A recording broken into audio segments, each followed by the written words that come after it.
Сәлем баршаңызға. Мен бүгін сіздермен өте дәмді, өте жұмсақ, жасалу жолы қарапайым күлше нанның рецептісімен бөліскім келіп отыр.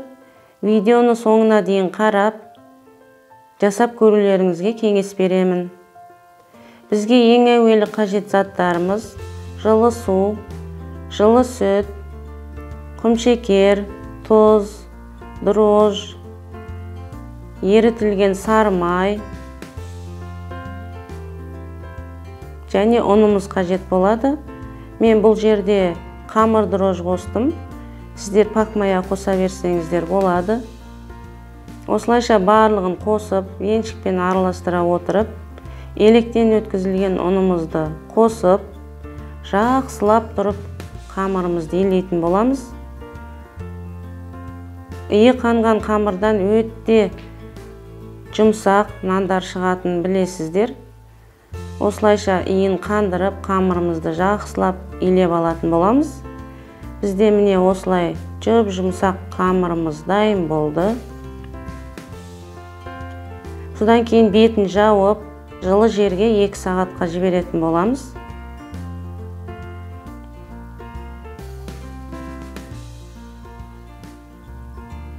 Екі сағаттан кейін міне қамырымыз әдемі көтеріліп, жұмсақ, әдемі қамырларымыз шықты. Міне осылайша кішкене жинаңқырап барып, таразыға өлшейміз. Сіздерде таразы болмаған жағдайда көз мөлшермен жасасаңыздар болады. Мен бұл жерде 100 граммнан бөліп алдым, барлығы бірдей әдемі болсын деп. Осы рецепт бойынша менде 15 дана күлше шықты.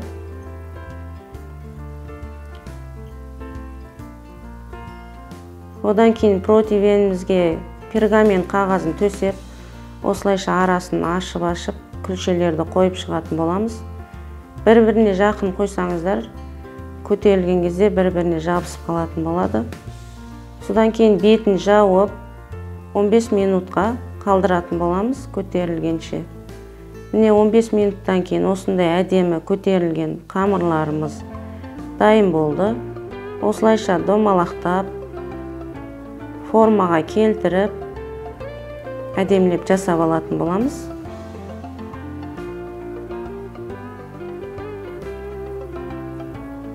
Содан кейін жұмыртқаны жағып, бетіне біркелкі әдемілеп жағып аламыз.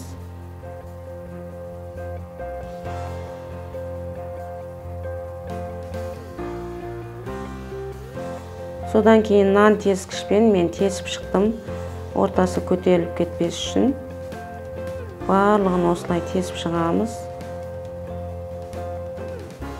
Және шеттеріне мен ақ күнжіт септім. Ортасына тімейін сеуіп шықтым. Содан кейін қызып тұрған 220 градустағы пешімізге жіберетін боламыз.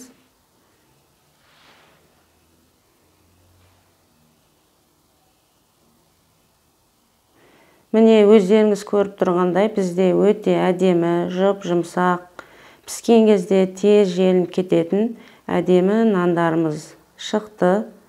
Ас болсын. Назарларыңызға үлкен рахмет.